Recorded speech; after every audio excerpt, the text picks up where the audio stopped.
Welcome back to the show. This week, Cycling Australia announced a new agreement with Ballarat Regional Tourism to host the National Road Championships from 2013 to 2017. Cycling Australia has also made its biggest move yet in streamlining Australia's premier domestic racing scene, the Subaru National Road Series, by taking full control of the events from next year. CEO Graham Fredericks spoke to us about the significance of this announcement and what it means for their major events strategy.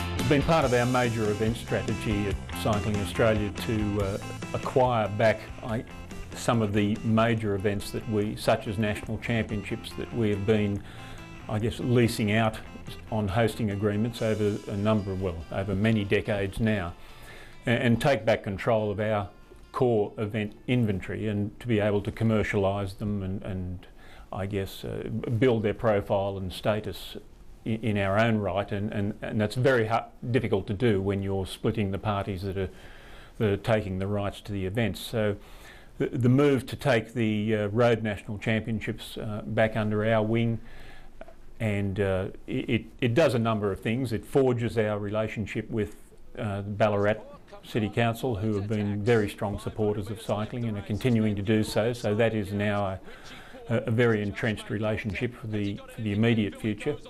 And it also, marks the passing of the baton from Caribou and John Craven and their events. And John's been, for the last 2 or 3 decades, been a major, provider of road cycling in particular in Australia, and his value to the sport has been immeasurable. So it's the timing for John easing out there and the time for us taking over was the stars aligned to a degree, I guess. What a great race! Our plan for the National Road Series is not necessarily to be responsible for delivering every event, but our taking over that whole suite of events from Caribou is fairly important too. Again, for the legacy that John has left the sport.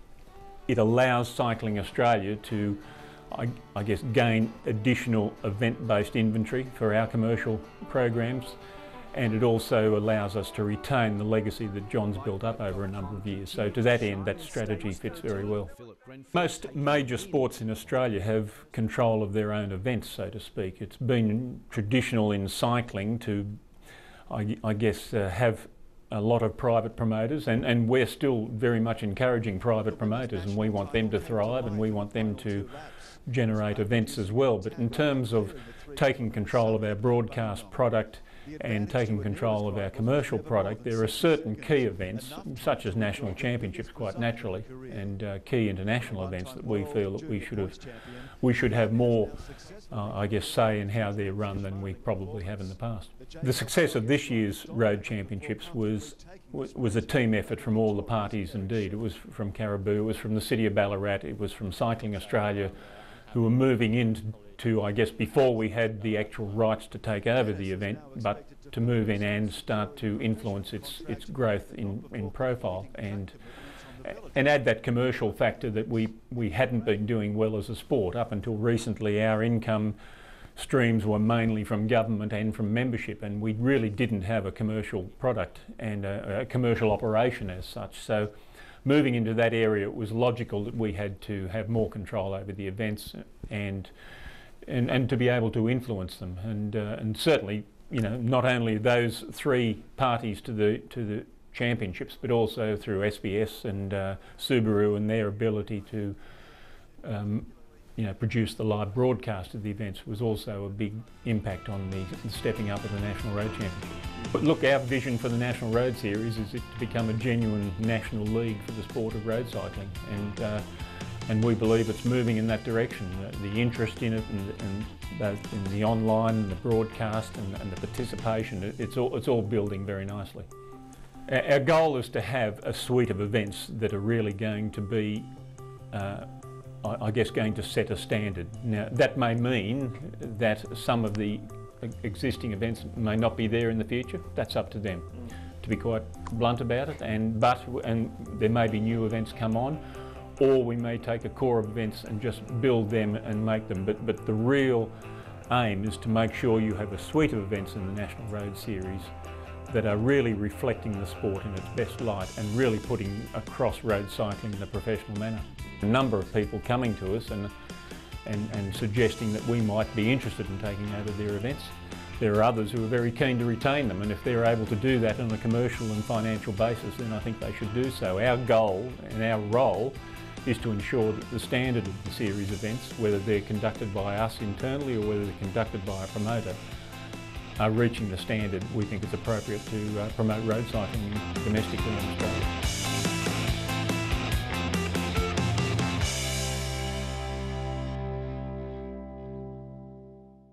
On to the fifth and final round in the Queensland Road Team Series, and a tight points battle ensured a thrilling finale in Brisbane last Sunday. Perfect Queensland weather was the setting for a frenetic finale to the Queensland Road Team Series. Jordan Kirby would need to keep his rivals in check to take out the overall title. Yeah, look, they're all strong boys and they're really committed today to, to keeping the overall jersey, and I think if things are looking good at the end, maybe one of them can try and go for the stage win, which could be good as well. But yeah, they're all committed to helping.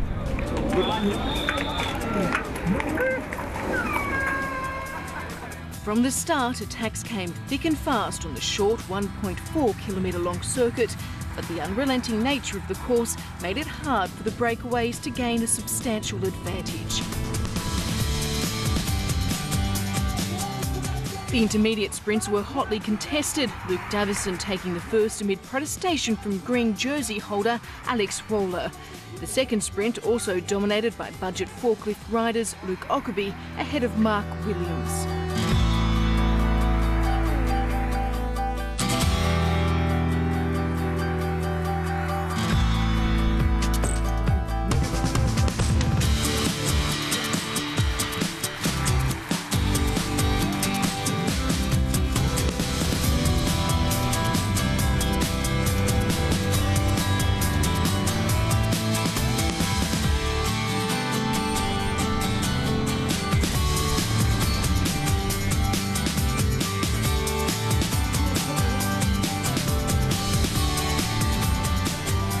Closing lap, Brad Nightingale and Sam Volkers escaped the field, but as the fast men wound up the pace for a sprint finish, they were soon swept up.